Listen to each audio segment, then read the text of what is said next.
اللہ اکبر اللہ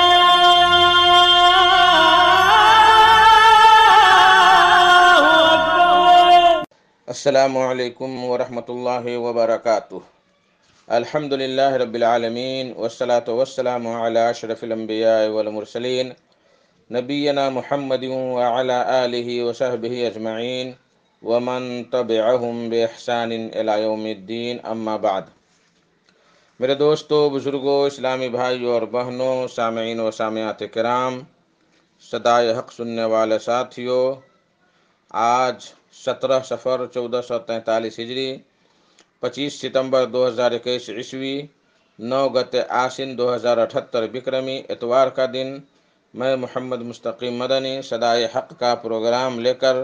آپ لوگوں کی خدمت میں حاضر ہو گیا ہوں۔ یہ پروگرام روزانہ آپ junk Nandini FM 95.5 mega hertz پر 1:30 بجے سے 2:15 بجے تک سماعت فرماتے آ رہے ہیں۔ آج بھی انشاءاللہ تبارک و تعالی سب سے پہلے تلاوت قرآن مجید، پھر ایک خوبصورت سی نظم اور اخیر میں ایک عالم کا خطاب سماعت فرمائیں گے۔ تو لیجیے سب سے پہلے تلاوت قرآن مجید سماعت فرمائیں۔ بسم اللہ الرحمن الرحیم۔ اعوذ باللہ من الشیطان الرجیم۔ وآیة لهم أنا حملنا ذريتهم في الفلك المشحون وخلقنا لهم من مثله ما يركبون وإن نشأ نغرقهم فلا صريخ لهم ولا هم ينقذون إلا رحمة منا ومتاعا إلى حين وإذا قيل لهم اتقوا ما بين أيديكم وما خلفكم لعلكم ترحمون وما تأتيهم من آية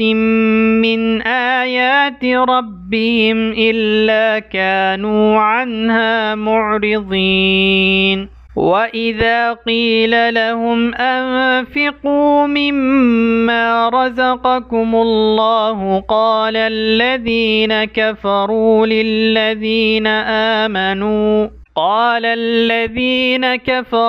لِلَّذِينَ آمَنُوا أَنُطْعِمُ مَن لَّوْ يَشَاءُ اللَّهُ أَطْعَمَهُ إِنْ أَنتُمْ إِلَّا فِي ضَلَالٍ مُّبِينٍ۔ اللہ اکبر اللہ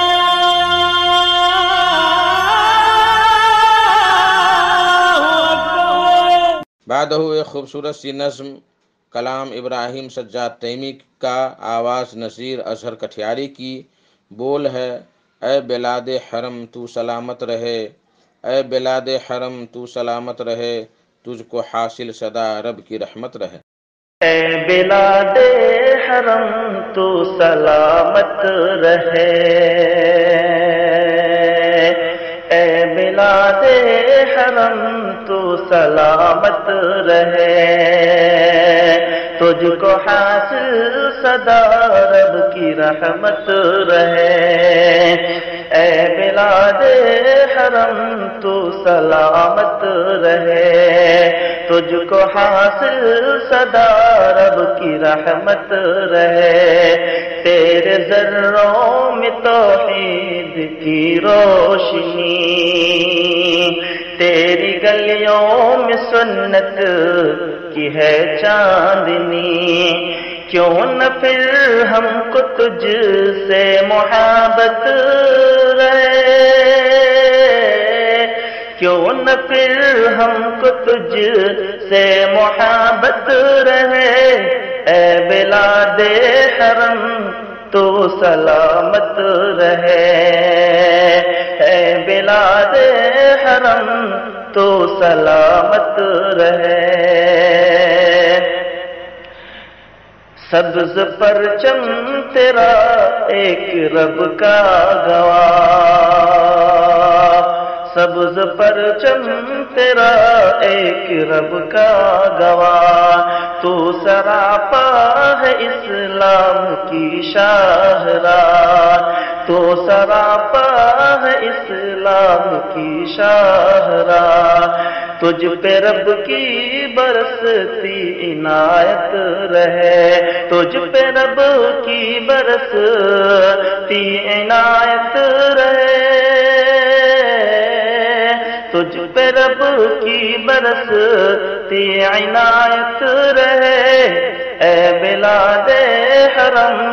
تو سلامت رہے، اے بلاد حرم تو سلامت رہے۔ دشمنوں کی نظر میں ہے عرض حرم،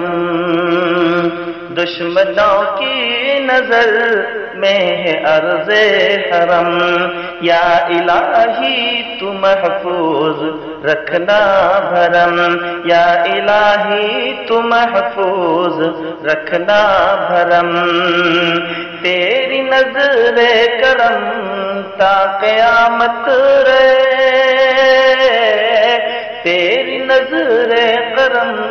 تیری نظر کرم تا قیامت رہے، اے بلاد حرم تو سلامت رہے، اے بلاد حرم تو سلامت رہے۔ خادم عرض حرمین کو تو سنا، خادم عرض حرمین کو تو صدا، رکھنا حفظ و امان میں یہی ہے دعا، خادم عرض حرمین کو تو صدا، خادم عرض حرمین کو تو صدا، رکھنا حفظ و امان میں یہی ہے دعا، ہر عدو اس کا برباد غارت رہے، ہر عدو اس کا برباد غارت رہے، اے بلاد حرم تو سلامت رہے، اے بلاد حرم تو سلامت رہے، تجھ کو حاصل صدا رب کی رحمت رہے، تجھ کو حاصل صدا رب کی رحمت رہے، اے بلاد حرم تو سلامت رہے۔ اللہ اکبر اللہ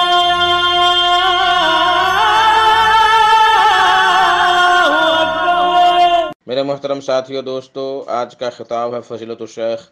محمد ہارون تیمی مدنی صاحب کا۔ ان کا موضوع ہے ماہ سفر کی حقیقت و بدعات۔ تو لیجئے شیخ سے ان کا خطاب سماعت فرمائیں۔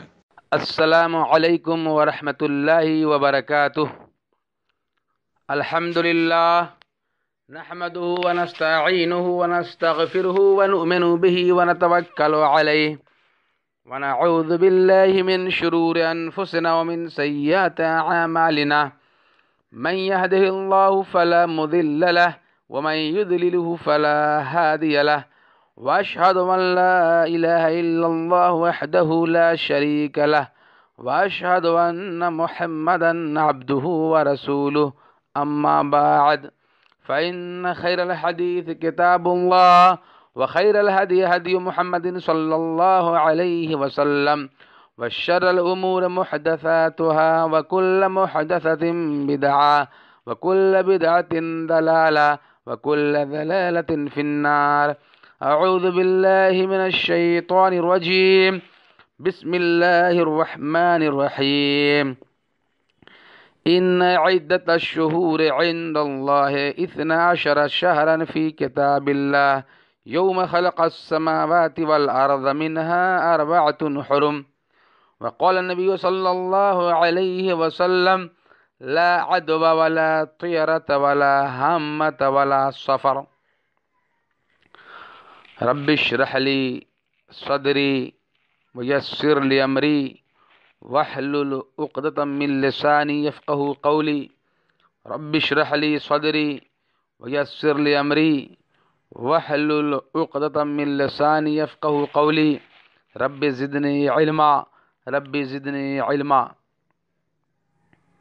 سامعین کرام، دینی ملی بھائیوں، بزرگوں اور دوستوں، junk Nandini FM 95.5 mega hertz پر روزانہ نشر ہونے والا اردو پروگرام صدائے حق میں آج میرا موضوع سخن ہے ماہ سفر اور اس کی بدعات کی حقیقت۔ حضرات گرامی، سفر کے لغوی معنی خالی ہونے کے ہیں۔ جو گھر سامان سے خالی ہو اسے کہتے ہیں بیت صفر من المتاع،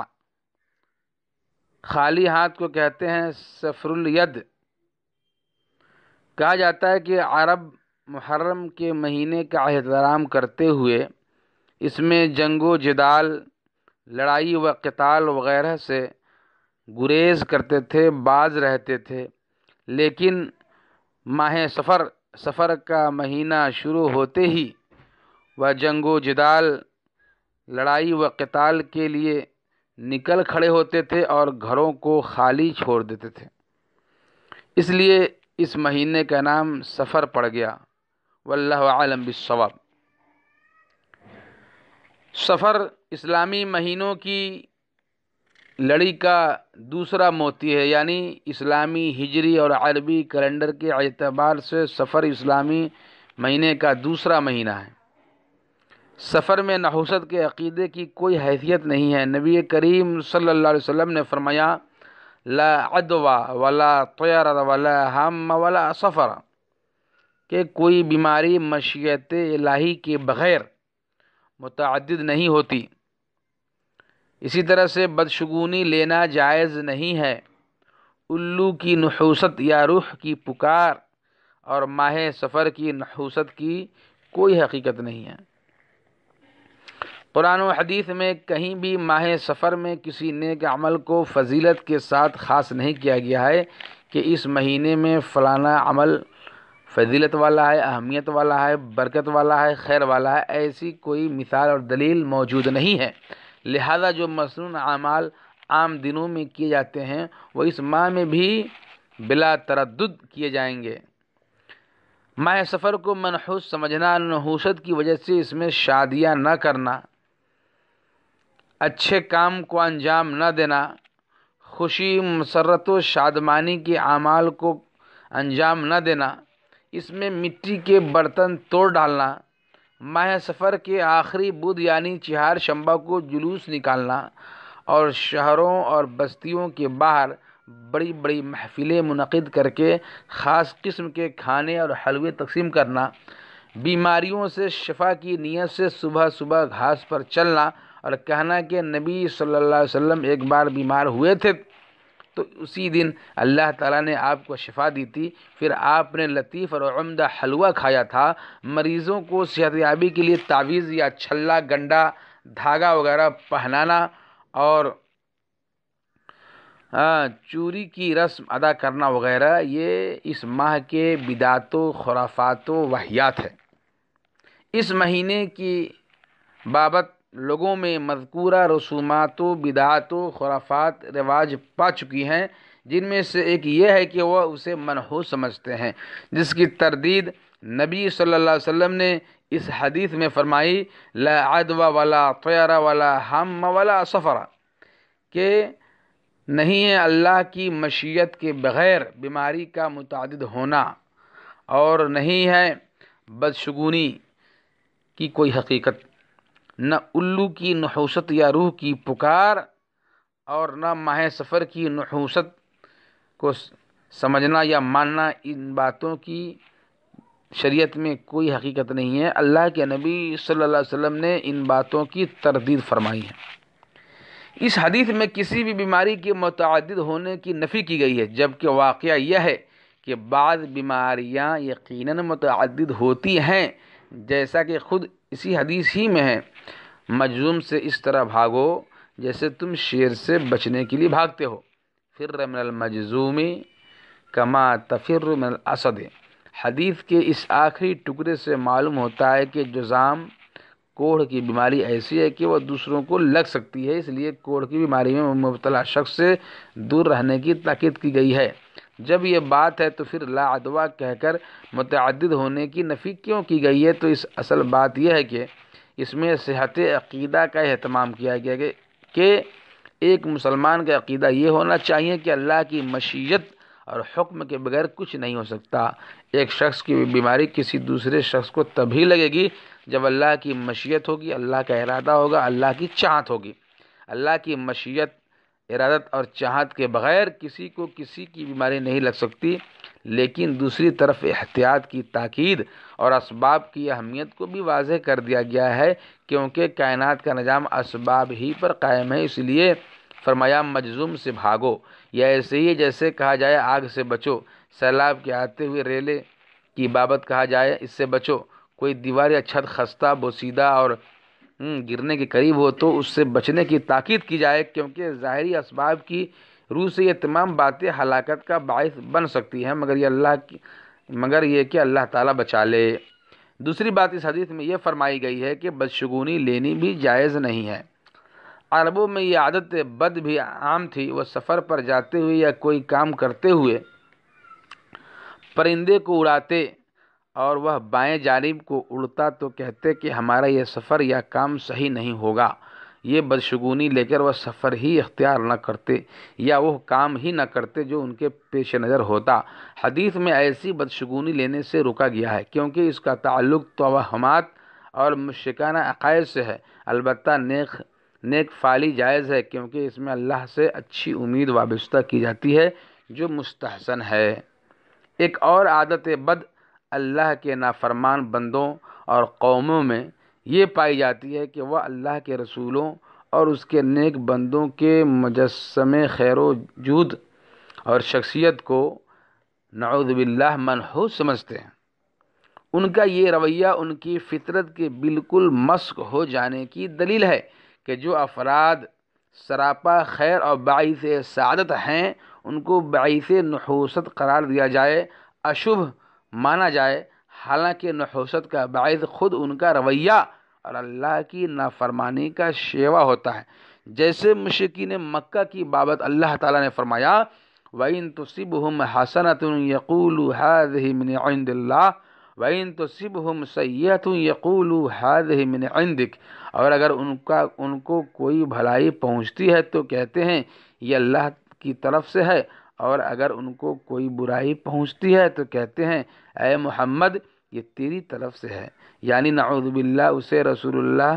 صلی اللہ علیہ وسلم کی نحوست کا نتیجہ بتلاتے ہیں۔ اللہ تعالیٰ نے فرمایا قل کل من عند اللہ فما لہؤلاء القوم لا یکادون یفقہون حدیثا ما اصابک من حسنۃ فمن اللہ وما اصابک من سیئۃ فمن نفسک، کہہ دیجئے سب کچھ صرف اللہ ہی کی طرف سے ہے۔ لوگوں کو کیا ہو گیا ہے کہ بات کو سمجھتے نہیں۔ آپ کو جو بھلائی پہنچے وہ اللہ کی طرف سے ہے، اور آپ کو جو برائی پہنچے وہ آپ کے اپنے نفس کی طرف سے ہے، یعنی برائی انسانوں کی کوتاہیوں اور گناہوں کا نتیجہ ہے۔ جس طرح دوسرے مقام پر اللہ تعالیٰ نے فرمایا وَمَا أَصَابَكُم مِّن مُّصِيبَةٍ فَبِمَا كَسَبَتْ أَيْدِيكُمْ، اور تمہیں جو بھی مصیبت پہنچتی ہے تو وہ تمہارے ہی کرتوتوں کا نتیجہ ہے، تمہارے ہاتھوں کی کمائی ہے۔ سورۃ الشورى آیت نمبر 42۔ اور اللہ نے فرمایا ظہر الفساد فی البر والبحر بما کسبت ایدی الناس لیذیقہم بعد الذی عملوا، کہ خشکی اور تری میں فساد پھیل گیا ہے لوگوں کے کرتوتوں کی وجہ سے، تاکہ اللہ ان کو ان کے بعد کرتوتوں کا مزہ چکھائے۔ سورۃ الروم آیت نمبر 30۔ نبی کریم صلی اللہ علیہ وسلم کی طرح دوسرے انبیاء علیہ السلام کے ساتھ بھی لوگوں نے اسی طرح کا معاملہ کیا۔ ان پاک باز ہستیوں کو بھی ان کی قوم نے نحوست کا باعث قرار دیا، حالانکہ وہ سراپا خیر تھے۔ قرآن مجید میں ہے کہ فرعون کی قوم حضرت موسیٰ اور ان پر ایمان لانے والوں کو نعوذ باللہ منحوس سمجھتی تھی، اور اللہ نے فرمایا وَإِن تُصِبْهُمْ سَيِّئَةٌ وَإِن تُصِبْهُمْ سَيِّئَةٌ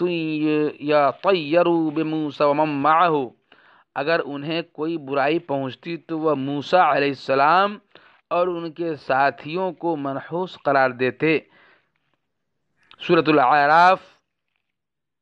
آیت نمبر 131۔ قوم ثمود نے حضرت صالح علیہ السلام سے کہا، قالوا اطیرنا بک وبمن معک، انہوں نے کہا اے صالح ہم نے تجھ سے اور تیرے ساتھیوں سے بدشگونی لی ہے۔ سورۃ النمل آیت نمبر 47، یعنی انہوں نے بھی حضرت صالح اور ان پر ایمان لانے والوں کو منحوس قرار دیا۔ سورہ یاسین میں ہے کہ اللہ تعالیٰ نے 3 شخصوں کو ایسی بستی میں دعوت و تبلیغ کے لیے بھیجا، انہوں نے جب جا کر بتلایا کہ ہم اللہ کے فرستادے ہیں، اللہ کے بھیجے ہوئے ہیں اور ہمارا کام اللہ کا پیغام تم تک پہنچانا ہے، تو بستی والوں نے ان پیغمبروں کو کہا، قالوا انا تطیرنا بکم لئن لم تنتہوا لنرجمنکم وليمسنکم منا عذاب علیم، کہنے لگے ہم نے تو تمہیں نامبارک منحوس دیکھا ہے، اگر تم باز نہ آئے تو ہم تمہیں سنسار کر دیں گے، پتھر سے مار مار کر ہلاک و برباد کر دیں گے، اور ہماری طرف سے تمہیں سخت سزا بھگتنی ہوگی۔ سورہ یاسین آیت نمبر 18۔ بہرحال مشرک قوموں کا یہ وتیرہ رہا ہے کہ وہ اللہ کے فرستادوں، رسولوں، پیغمبروں اور نبیوں کو نعوذ باللہ منحوس قرار دیتی تھیں، اور جب بھی ان پر کوئی آزمائش آتی، امتحان کی گھڑی آتی یا انہیں آزمایا جاتا تو اس کی وجہ ان پاک باز ہستیوں کو قرار دیتی، حالانکہ اگر نحوست تھی تو خود ان کے رویے میں تھی، ان کی نافرمانی میں تھی، ان کی اللہ کے احکام سے اعراض و روگردانی اور میں تھی، تکبر و گھمنڈ میں تھی، اور ورنہ کوئی چیز بجائے خود شر ہے نہ خیر، وہ چیز شر بنتی ہے تو اللہ کے حکم سے، خیر بنتی ہے تو اللہ کے حکم اور اس کی مشیت سے، ارادے سے، بذات خود کوئی چیز شر اور خیر نہیں، اللہ کی مشیت سے شر ہوتا ہے یا خیر ہوتا ہے۔ مسلمان کا عقیدہ یہ ہونا چاہیے کہ تمام اختیارات صرف ایک اللہ کے پاس ہیں، وہ جو چاہتا ہے کرتا ہے اور وہی ہوتا ہے جو وہ چاہتا ہے، کل من عند اللہ، سب کچھ اللہ کی طرف سے ہوتا ہے۔ ایک حدیث میں رسول اللہ صلی اللہ علیہ وسلم نے فرمایا، وَاعْلَمْ أَنَّ الْأُمَّةَ لَوِ اجْتَمَعَتْ عَلَىٰ أَن يَنْفَعُوكَ بِشَيْءٍ لَمْ يَنْفَعُوكَ إِلَّا بِشَيْءٍ قَدْ كَتَبَهُ اللَّهُ لَكَ وَإِنِ اجْتَمَعُوا عَلَىٰ أَن يَضُرُّوكَ بِشَيْءٍ لَمْ يَضُرُّوكَ إِلَّا بِشَيْءٍ قَدْ كَتَبَهُ اللَّهُ عَلَيْكَ۔ جان لو اگر لوگ اس بات پر جمع ہو جائیں کہ وہ تمہیں کچھ فائدہ پہنچائیں تو وہ کچھ فائدہ نہیں پہنچا سکتے مگر وہی جو اللہ نے تمہاری تقدیر میں لکھ دیا ہے، اور اگر لوگ اس بات پر جمع ہو جائیں کہ وہ تمہیں کچھ نقصان پہنچائیں تو وہ تمہیں کچھ نقصان نہیں پہنچا سکتے مگر وہی جو اللہ نے تم پر لکھ دیا ہے۔ جامع ترمذی حدیث نمبر 2516۔ سامعین کرام، یہاں یہ بات بھی سمجھ لینی چاہیے کہ دنیا کا عمومی انتظام و انصرام یہ سب اللہ کے حکم مشیت سے ہی چل رہا ہے، اس میں خیر کے اسباب بھی ہیں اور شر کے بھی، گویا اسباب بذات خود خیر یا شر پیدا نہیں کر سکتے، ہر چیز کا خالق مالک اللہ ہی ہے، خیر اور شر بھی اسی کے حکم سے پیدا ہوتا ہے، تاہم ہمیں حکم یہی ہے کہ ظاہری اسباب کے مطابق خیر ہی کے اسباب اختیار کریں اور شر کے اسباب سے مکمل اجتناب کریں۔ اسباب خیر اختیار کرنے کے باوجود نتائج حسب دل خواہ نہ نکلیں تو ایسا اللہ کی مشیت ہی سے ہوتا ہے، اس میں زمانے کا یا کسی اور کا دخل نہیں ہوتا، اسی لیے زمانے کو بھی برا بھلا کہنے سے منع کیا گیا ہے۔ حامہ سے مراد الو کی نحوست ہے، حامہ سے مراد الو کی نحوست ہے، یعنی اس کے دیکھنے کو نحوست قرار دیا جاتا تھا، اور بعض نے اس کا مطلب تناسخ ارواح کا عقیدہ بیان کیا جس میں جاہلیت کے عرب مبتلا تھے، یعنی ان کا عقیدہ تھا کہ مرنے کے بعد مرنے والے کی روح یا اس کی ہڈیاں پرندہ بن جاتی ہیں، جس طرح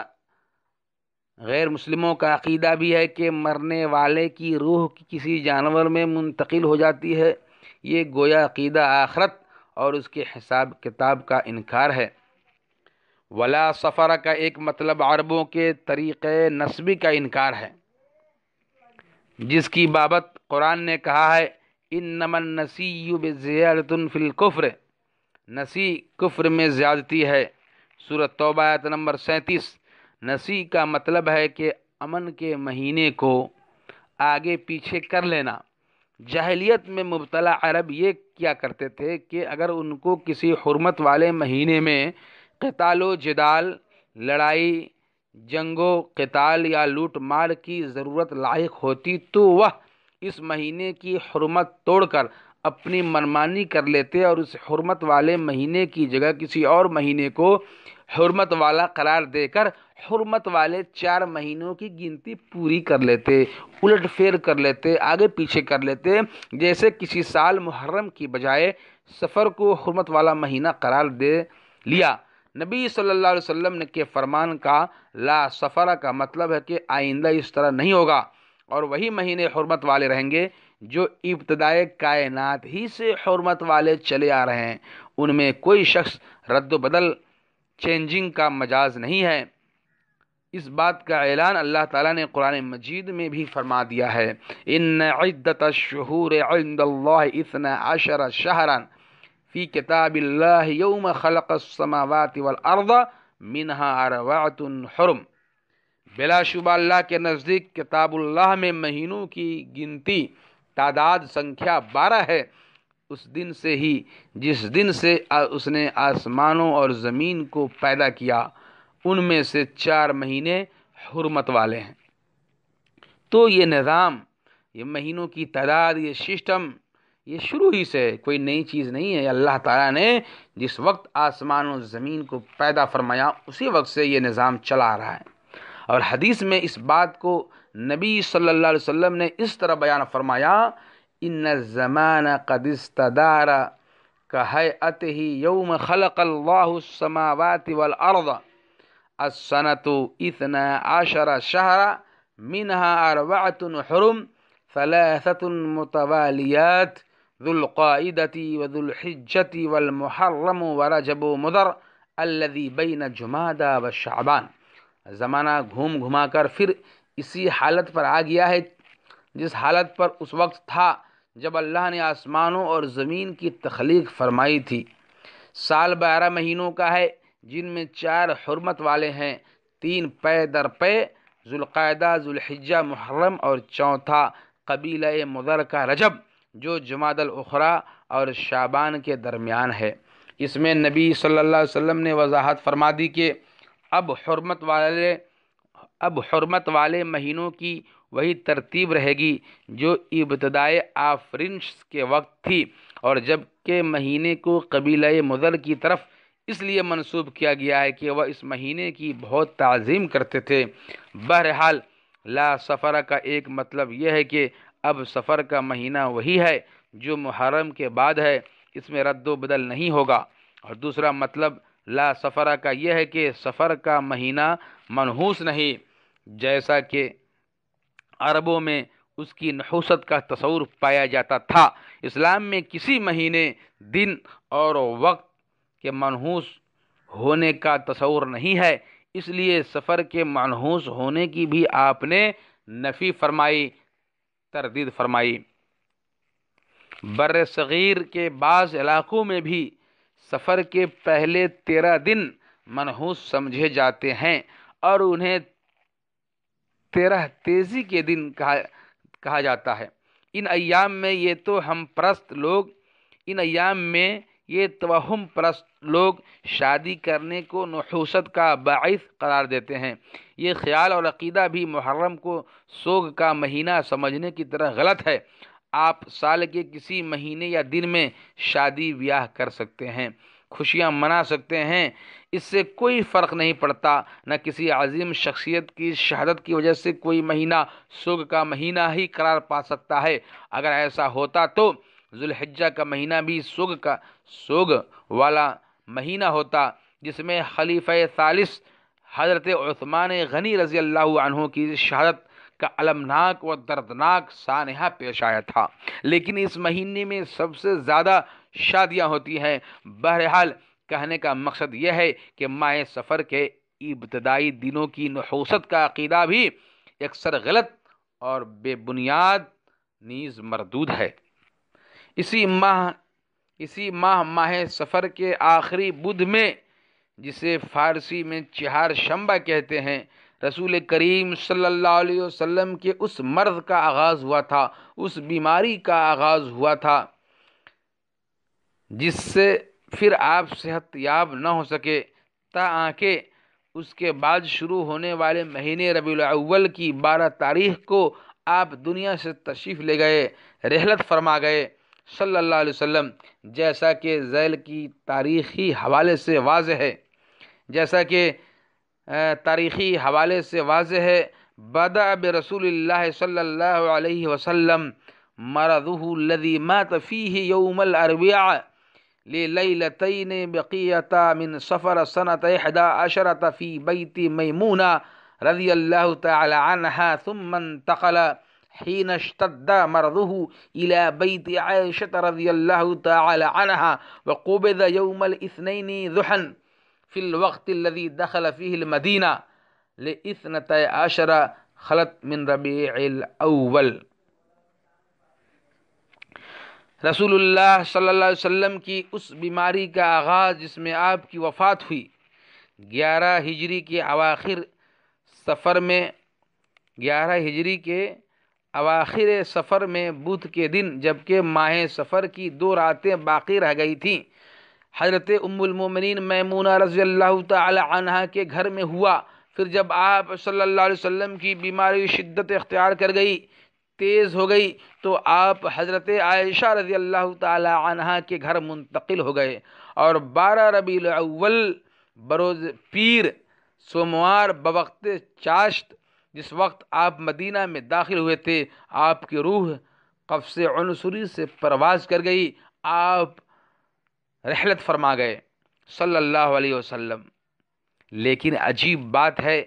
کہ بر صغیر کے بہت سے مسلمان گھرانوں میں یہ روایت چلی آ رہی ہے کہ وہ سفر کے آخری بدھ کو رسول اللہ صلی اللہ علیہ وسلم کے یوم غسل صحت کے طور پر مناتے ہیں۔ اس روز صبح سویرے باغوں کی چہل قدمی کو اجر و ثواب کا باعث سمجھتے ہیں، اور اس خوشی میں بہت سی جگہیں تعطیل بھی ہوتی ہیں، اور اب چند سالوں سے 4 شنبہ کا جلوس بھی نکلتا ہے۔ اول تو یوم منانے کی رسم کا کوئی تعلق ہی اسلام سے نہیں ہے، کوئی بھی ڈے ہو، دیوس ہو، یوم ہو، دن ہو، منانے کا کوئی تعلق ہی اسلام سے نہیں ہے۔ یہ خالص غیر قوموں کا شعار اور پہچان ہے۔ نبی صلی اللہ علیہ وسلم کے حدیث شہادت اور خیر القرون میں بڑے بڑے اہم واقعات رونما ہوئے، بڑے بڑے معارکے مسلمانوں نے اللہ تعالیٰ کی تائید و نصرت اور اپنی ایمانی قوت سے سر کیے، فتح کیے، اور اولو العزمی اور سرفروشی کے انمٹ نقوش جرید عالم پر ثبت کیے، لیکن ان میں سے کسی بھی اہم واقعے اور فتح کو یوم کے طور پر نہیں منایا گیا، ڈے اور دیوس کے طور پر نہیں منایا گیا۔ نبی صلی اللہ علیہ وسلم کا پورا دور رسالت بھی اس سے خالی ہے۔ خلافت راشدہ میں اس کا نام و نشان نہیں ملتا، اس کے بعد کے عہد صحابہ و تابعین میں بھی اس قسم کی کوئی چیز نہیں ملتی۔ اس لیے یوم غسل صحت سراسر خانہ ساز ہے، جس کی کوئی شرعی بنیاد نہیں ہے۔ علاوہ ازیں تاریخی طور پر بھی یہ بات خلاف واقعہ ہے کہ سفر کے آخری بدھ کو رسول اللہ صلی اللہ علیہ وسلم نے غسل صحت فرمایا تھا، بلکہ اس کے برعکس تاریخوں میں یہ صراحت کی گئی ہے، یہ وضاحت ہے، یہ بیان ہے، یہ لکھی ہوئی ہے کہ آپ صلی اللہ علیہ وسلم کے مرض الموت کا آغاز ماہ سفر کے بالکل آخر میں جبکہ اس کی چند راتیں یا صرف 2 راتیں باقی رہ گئی تھیں ہوا۔ بعض تاریخوں میں اسے یوم اربعاء بدھ کا دن قرار دیا گیا ہے، یا بقول بعض ربیع الاول کی ابتدا میں آپ صلی اللہ علیہ وسلم بیمار ہوئے اور پھر بیمار ہی رہے، یہاں تک کہ 12 ربیع الاول بروز پیر آپ صلی اللہ علیہ وسلم دنیا سے رحلت فرما گئے۔ سامعین کرام، اس سے پتہ چلا کہ سفر کے مہینے یا اس کے بدھ، چہار شنبہ، اس طرح سے میلہ ٹھیلا یا اسے دے دیوس یا دن کے طور پر منانا، اس کی کوئی حقیقت نہیں ہے۔ اسی طرح سے اس کے علاوہ بھی کوئی بھی اعمال کو انجام دینا، جیسے کہ کہیں اس روز کو نحس و مبارک جان کر گھر کے پرانے برتن وغیرہ توڑ ڈالتے ہیں، مٹی کے برتن کو پھوڑ ڈالتے ہیں، تعویذ، چھلا، گنڈا، چاندی کے اس روز کی صحت بخشی جناب رسول اللہ صلی اللہ علیہ وسلم میں مریضوں کو استعمال کراتے ہیں، یہ جملہ امور بر بنائے صحت پانے رسول اللہ صلی اللہ علیہ وسلم عمل میں لائے جاتے ہیں، لہذا اصل اس کی شرع میں ثابت ہے کہ نہیں، اور فاعل عامل اس کابر بنا ثبوت یا عدم مرتکب معاشیت ہوگا یا قابل ملامت و تعدیب، تو ان سب پر عمل کرنے والا قابل مواخذہ ہے۔ یہ سارے بدعت و خرافات و واہیات ہے، اس میں کوئی شبہ نہیں۔ آخری چہار شنبہ کی کوئی اصل نہیں، نہ اس دن صحت یابی سید عالم صلی اللہ علیہ وسلم کا کوئی ثبوت ہے، بلکہ مرض اقدس جس میں وفات ہوئی اس کی ابتدا اسی دن سے بتائی جاتی ہے، اور ایک حدیث میں آیا ہے آخر اربعاء من الشہر یوم نحس مستمر، اور مروی ہے ابتلائے سیدنا ایوب علی نبینا و علیہ الصلوۃ والتسلیم اسی دن تھی، اور اسے نحس سمجھ کر مٹی کے برتن کو توڑ دینا گناہوں اضاعت مال ہے۔ بہرحال یہ سب باتیں بے اصل و بے معنی و بے بنیاد و واہیات و خرافات ہیں، اس سے گریز اور پرہیز کرنا ہر مسلمان کا شیوا اور ذمہ داری ہے۔ واللہ اسی طرح سے اس فرقے کے ایک اور شخص لکھتے ہیں کہ ماہ سفر کا آخری چہار شنبہ ہندوستان میں بہت منایا جاتا ہے، لوگ اپنے کاروبار بند کر دیتے ہیں، سیر و تفریح اور شکار کو جاتے ہیں،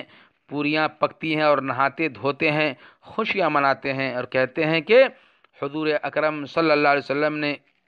اس روز غسل صحت فرمایا تھا اور بیرون مدینہ سیر کے لیے تشریف لے گئے تھے۔ یہ سب باتیں بے اصل ہیں، بلکہ ان دنوں میں حضرت حضور اکرم صلی اللہ علیہ وسلم کا مرض شدت کے ساتھ تھا، لوگوں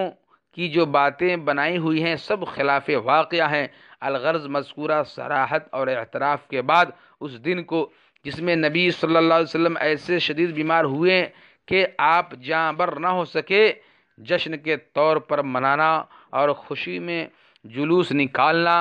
اور سیر و تفریح کے لیے نکلنا بڑا عجیب بات ہے۔ جو لوگ ناواقفیت میں ایسا کر رہے ہیں ان کا عذر تو پھر بھی شاید مسموع ہو، لیکن تاریخی حقائق جاننے کے باوجود کوئی شخص سفر کے آخری بدھ کو جاہلانہ اور مبتدعانہ خیالات کے مطابق بطور جشن مناتا ہے تو اس کی سنگ دلی قابل صد ماتم ہے۔ لہٰذا ان تمام باتوں سے پتہ چلا کہ سفر کے مہینے کو منحوس سمجھنے